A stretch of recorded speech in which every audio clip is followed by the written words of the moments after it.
आप लोग ठीक होंगे, हम भी ठीक हैं और हम रेडी हो चुके हैं कॉलेज के लिए। बहुत दिन बाद आ रहा है आप लोग के बीच कॉलेज वाला ब्लॉग।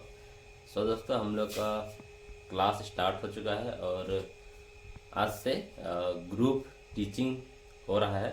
हम लोग को ग्रुप में बांट दिया गया है और उसी के अनुसार हम लोग को टीचिंग करना है सामने जाके ग्रुप मेंबर्स को, और बाकी लोग उनको अच्छी तरह सुनेंगे। सो दोस्तों, आप लोग वीडियो में बने रहिए और वीडियो को पूरा देखिए। और बहुत कोई को तो इंतज़ार भी था कि आप लोग का ये मतलब बहुत कोई का कहना भी था कि आप लोग का स्टडी वाला ब्लॉग नहीं आता है, मतलब आता है ब्लॉग तो बस प्रोग्राम और ऐसा इधर उधर का। आज आप लोग के लिए लेके आ रहे हैं हम लोग का स्टडी वाला ब्लॉग। हम लोग क्या करते हैं, क्या सीख रहे हैं, सारा कुछ दिखाएंगे। सो आप लोग चलिए मेरे साथ कॉलेज। 34 के बीच में प्रतिपादित किया था। लिबस वाइगोत्स्की एक रूसी वैज्ञानिक थे और इन्होंने सामाजिक सांस्कृतिक सिद्धांत का प्रतिपादन किया था। इस सिद्धांत को निकटतम विकास का क्षेत्र के नाम से भी जाना जाता है।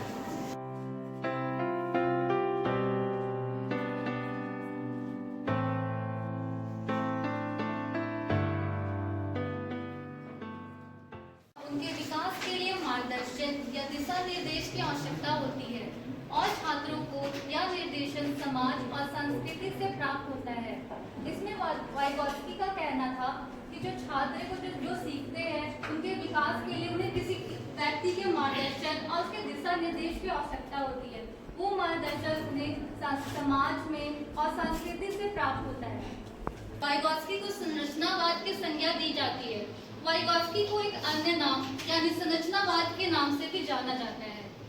वाइगोत्स्की सिद्धांत को सिद्धांत और मनोविज्ञान में अधिगम के सिद्धांत के रूप में भी देखा जाता है। वाइगोत्स्की का कहना था कि बच्चे पहले सीखेंगे, उसके बाद ही उनका सर्वांगीण विकास हो पाएगा। इसलिए वाइगोत्स्की के सिद्धांत को सीखने का सिद्धांत भी कहा जाता है।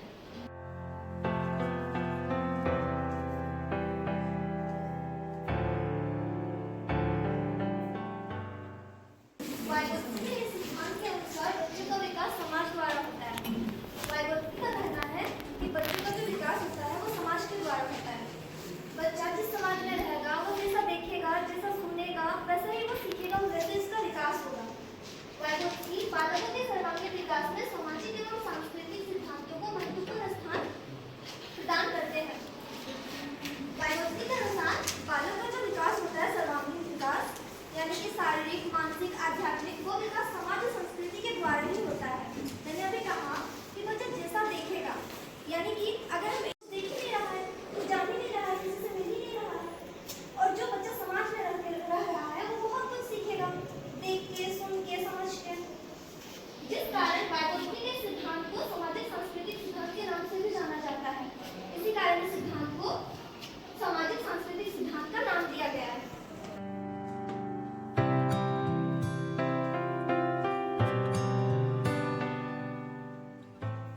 वाइगोत्स्की का सामाजिक सांस्कृतिक सिद्धांत, इसमें यह बताया गया है कि वाइगोत्स्की एक उदासीन विचारधारा वाले व्यक्ति थे। वाइगोत्स्की की एक उदासीन विचारधारा वाले व्यक्ति थे। इसमें यह है कि उदासीन विचारधारा वो इस टाइप के व्यक्ति थे कि यदि हम कहें कि कहीं ईश्वर है, कोई कह रहा नहीं है, तो उनको ये चीज में कोई फर्क नहीं पड़ता। है भी है उसमें भी फर्क नहीं पड़ता, नहीं है उसमें भी नहीं फर्क पड़ता। उसी को कहा था उदासीन विचारधारा वाले व्यक्ति। तो वैसे वाइगोत्स्की एक उदासीन विचारधारा वाले व्यक्ति थे। उसके बाद है छात्रों के सामाजिक और सांस्कृतिक सिद्धांतों के आधार पर संज्ञात्मक विकास की व्याख्या की गई थी। वो ये किए थे कि छात्रों को सामाजिक और सांस्कृतिक सिद्धांतों के अनुसार उसका जो सोचने का संज्ञात्मक विकास, जो सोचने का और सोचने के बाद समझने का जो रहता है उनके अंदर कैपेसिटी, वो चीज को वो सामाजिक और सांस्कृतिक सिद्धांतों के आधार पर किए थे। उसके बाद है जीन पियागेट थ्योरी विचारधारा विकास में उम्र को आधार बनाया जाता है। वहीं वाइगोत्स्की शिक्षा विकास के लिए सामाजिक और सांस्कृतिक सिद्धांतों में आधार बनाया जाता है। This theory, Vygotsky, a child is taught by imitation while living in the society and culture. According to this theory, a child developed by interaction with society. Vygotsky presents this on creative development of child. Three elements of the theory are based on development. He makes this principle the base in the entire explanation of the theory. According to social interaction, children person from the society and make this process of development their educational basis. क्या होता है, biology के अनुसार ऐसा बताया गया है कि बच्चे में जो कॉग्निटिव डेवलपमेंट होगा या उनका जो इंटेलिजेंस बढ़ेगा तो क्या होता है, सोशल इंट्रैक्शन से होगा। जिस तरह के लोगों से आप मिलिएगा उस तरह से आपका कॉग्निटिव डेवलपमेंट होगा। जैसे सपोज कीजिए कि आप किसी एथलीट से साथ मिल रहे हैं या आपके जो फ्रेंड ग्रुप है वो एथलीट से है, तो आप उसी की तरह ज़्यादा अट्रैक्ट होइएगा और उसके बारे में आपके पास ज़्यादा नॉलेज आएगा। तो यही बताया गया है कि सोशल इंट्रैक्शन जो है वो वाइटल रोल प्ले करता है किसी भी बच्चे का कॉग्निटिव डेवलपमेंट के लिए। Vygotsky considers language to be a tool for practice development. With its help, a child interacts with society and culture. Language एक बहुत ही इम्पोर्टेंट रोल प्ले करता है बच्चा का डेवलपमेंट में। लैंग्वेज नहीं रहेगा तो बच्चा इंटरेक्ट नहीं कर पाएगा, अच्छे से डेवलप नहीं कर पाएगा, तो इसलिए वो बहुत ही इम्पोर्टेंट है language. According to Vygotsky, a person cannot develop its presence in the absence of language. Language के बिना वो कुछ भी चीज नहीं सीख पाएगा। अगर वो बातचीत ही नहीं करेगा तो कैसे सीखेगा? अपना कल्चर और सोसाइटी से इंटरेक्ट कर पाता है लैंग्वेज के through. According to Vygotsky, communication with documents is an important element in the development of child language. Vygotsky के द्वारा जो दिया गया सोशल कल्चर थ्योरी है उसमें जो 3 एलिमेंट्स हैं, पहला सोशल इंटरेक्शन और दूसरा लैंग्वेज और जो तीसरा है ये कल्चर। इसमें वाइगोत्स्की ये बताना चाहते हैं cultural has its own important contribution in Vygotsky theory. Culture develops moral value in children. Culture बहुत इम्पोर्टेंट रोल प्ले करता है बच्चों के डेवलपमेंट में, उनका विकास में। जो अपने कल्चर को देखते हैं, फॉलो करते हैं अपने घर परिवार आसपास में, वो हम सीखते हैं। Human are motivated to behave in a civilized manner and children are taught all this through imitation. और जो मनुष्य है वो भी इससे उसके जो सभ्य व्यवहार में कल्चर का बहुत इम्पोर्टेंट रोल होता है और बच्चे इससे सीखते हैं।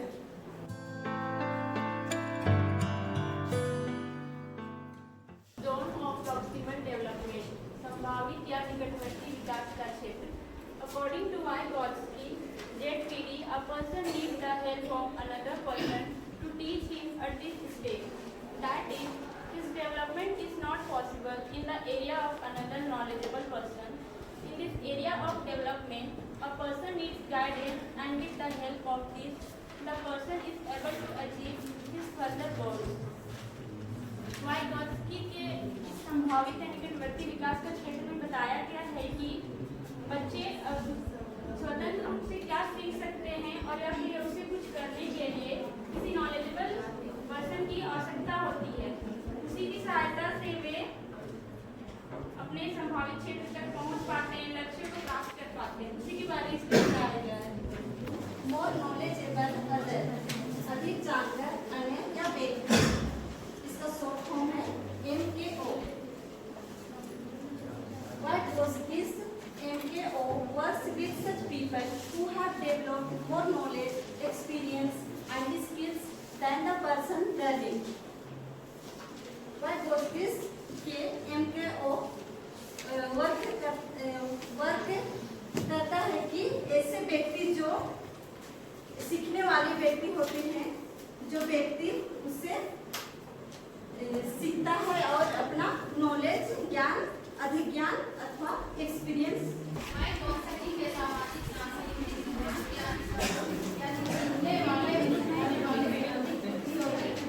सामाजिक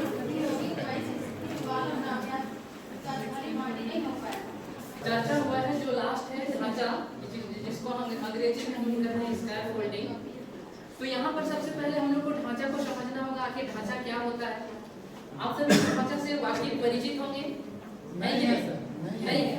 तो सुनिए, आप घर बनाते वक्त देखे होंगे कि जब राज मिस्त्री या फिर रानी मिस्त्री जो भी हैं, जो घर बनाते हैं तो फिर कुछ दूरी तक जाने तक जहाँ तक वो ईंटा को रख सकता है, वहाँ के बाद क्या करता है, बांस का या फिर किसी अन्य लकड़ी का सहारा लेता है और ढांचा तैयार करता है, यानी कि मचान बनाता है। ठीक उसी आधार पर वाइगोत्स्की भी इस स्कैफोल्डिंग को बच्चे का शिक्षा में जोड़ा है कि स्कैफोल्डिंग के माध्यम से उसके उपयोग से कोई नया चीज को सिखाने के लिए नई उनके बुनियादी बातों को सीखने के लिए मदद लिया जाता है। तो वाइगोत्स्की के द्वारा बच्चों को सीखने के लिए एक कक्षा की जरूरत होती है। सबको पता है कि कोई भी बच्चा या फिर कोई चीज को सीखता है तो उसको जगह का या फिर इन्वायरमेंटल का और शिक्षक का जरूरत होता ही होता है, यानी ऐसी सीढ़ी जो उसे अधिगम के उस शिखर तक ले जा सकती है, जिस शिखर पर पहुंचकर वह अपने अधिगम के अंतर्गत आने वाली सभी समस्याओं का समाधान कर सकता है।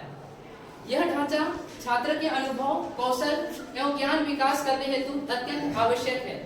इसके अंतर्गत छात्र क्रमबद्ध रूप से अपना संज्ञानात्मक विकास करता है, यानी कि स्कैफोल्डिंग जो है उपकरण प्रक्रिया है जिसके माध्यम से बच्चा सीखता है।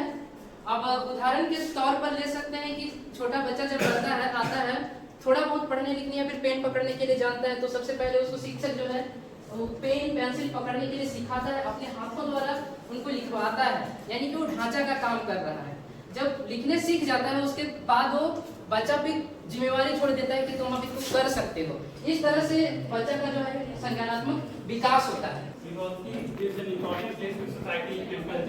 for the habit development of the child.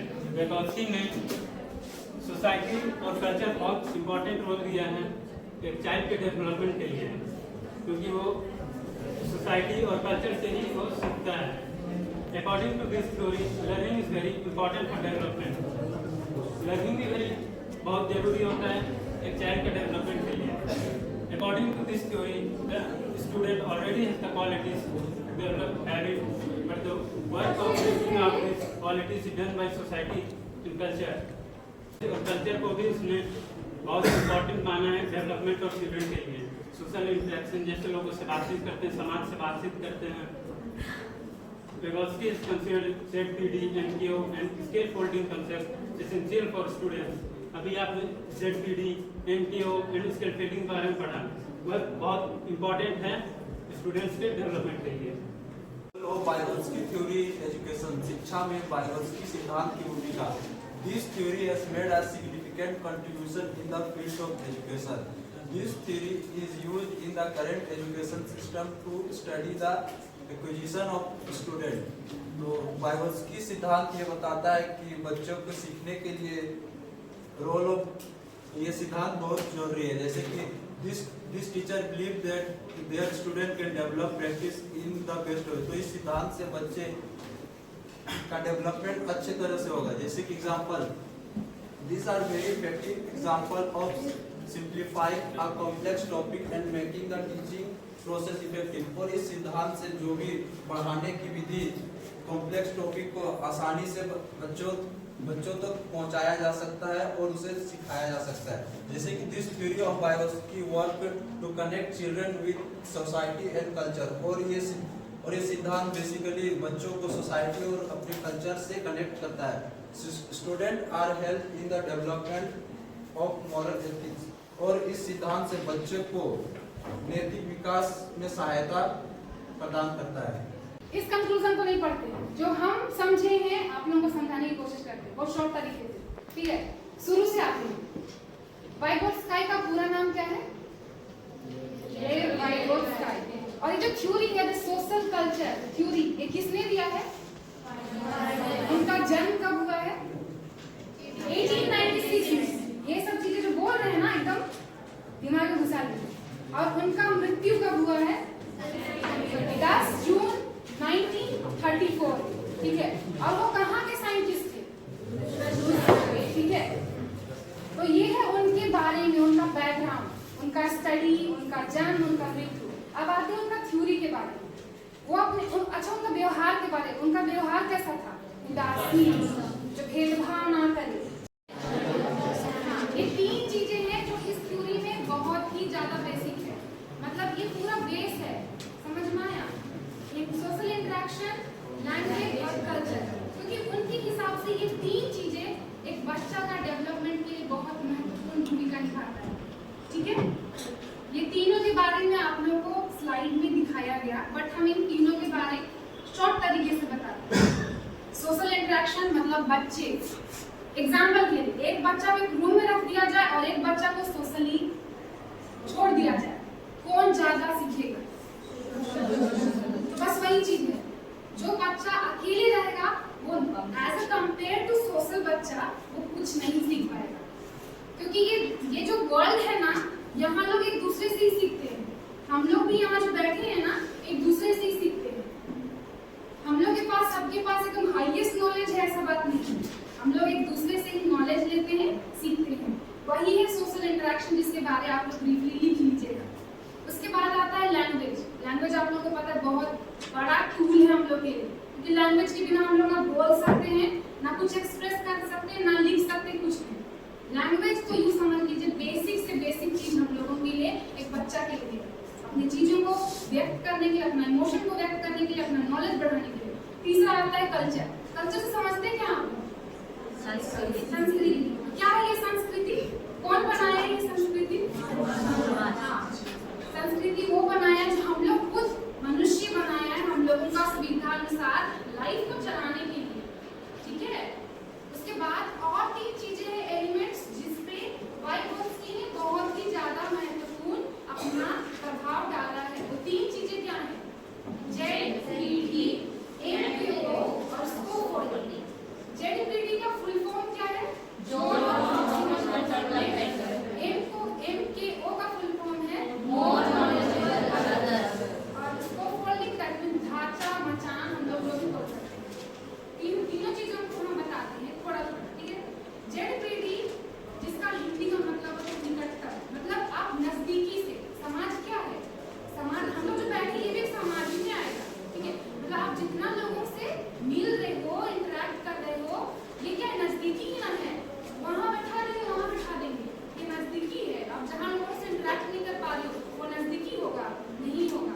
इसलिए ZPD एक बहुत ही इम्पोर्टेंट एलिमेंट है इसके लिए, इस थ्योरी के लिए। उसके बाद आता है MKO, मोर नॉलेजेबल अदर्स। दूसरे के पास कितना नॉलेज है। आप तभी सीख सकते हो ज्यादा जब अगला बहुत नॉलेजेबल है, ठीक है। बहुत ही इम्पोर्टेंट है कि आप उसके साथ इंटरेक्ट कर रहे हो, जरूरी नहीं कि वो एकदम जीरो ही नॉलेजेबल हो। नॉलेज तो होगा उसके पास कुछ तो आपको सीखने के लिए, आप उससे सीख पाओगे, मतलब अदर दूसरे का नॉलेज से आप सीख पाओगे, ठीक है। और तीसरा स्कोपोलॉजी, जिसका मतलब होता है ढांचा। इस थ्योरी में वो बताना चाहते हैं कि ढांचा एक बहुत ही महत्वपूर्ण है बच्चा का हैबिट डेवलपमेंट के लिए, उसका चाइल्ड का पूरा ऑलराउंड डेवलपमेंट के लिए, ठीक। और उसके बाद आता है कैरेक्टरिस्टिक्स